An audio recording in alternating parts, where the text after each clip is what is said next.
Then about this Trendelenburg sign and gait. So it's the same thing. Gait is, when you walk, you get this typical walking pattern when you have paralysis. Not only paralysis, when you have loss of abduction on one side. So this is the normal situation. I think you have seen this image over and over again. In a normal situation, when you bear weight on one foot, in this case, the left lower limb, when you bear weight on the left lower limb, right lower limb is off the foot is off the ground, and you can see the intact abductors on the left side. Under normal circumstances, they contract, then slightly abduct the hip joint, or rather maintain it because of slight abduction. Actually, the iliac crest here on the non-weight bearing side is lifted slightly. This is the normal situation.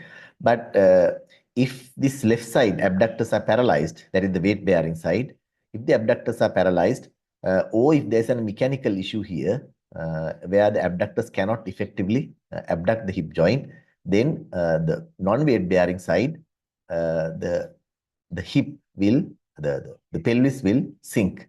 Okay, that is called sagging of the pelvis. And what happens is, so this is Trendelenburg. So if you ask a person to stand up on one side and lift the other side, if this happens, this is called Trendelenburg sign. And if when such a person walks, then you get this typical pattern of walking, which is called Trendelenburg gait. Now, this typical pattern includes two things at least. One thing is the sagging of the pelvis on the non-weight bearing side, and because of this sagging, the center of gravity of the person is on the non-weight bearing side, and the person tends to fall towards that side. To prevent that, the trunk bends to the weight bearing side. So the spine will curve towards the weight bearing side, and the center of gravity comes along the weight bearing lower limb. So these both things are seen when such a person walks or stands and lifts the foot. The pelvis sagging on the non-weight bearing side, and the body bending or curving to the weight bearing side, which is the affected side. Okay, so bending of the body actually indicates the affected side. Okay, so sagging of the pelvis is actually on the normal side, which is non-weight bearing. I think you can understand this. Okay. Now, supposing you have bilateral, say, effect. Say you have bilateral paralysis.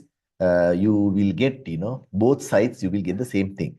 Now, it's not only the abductor, paralysis of abductors and superior gluteal nerve damage that causes Trendelenburg sign and gait. Even this congenital dislocation of the hip, if not corrected, will have the same effect. Or you have fracture of the greater trochanter, where all these structures are attached, muscles are attached. Again, even though the muscles contract, it's ineffective. So there are even neck fractures also can cause ineffective abduction. Okay, so all these can cause positive Trendelenburg sign and gait.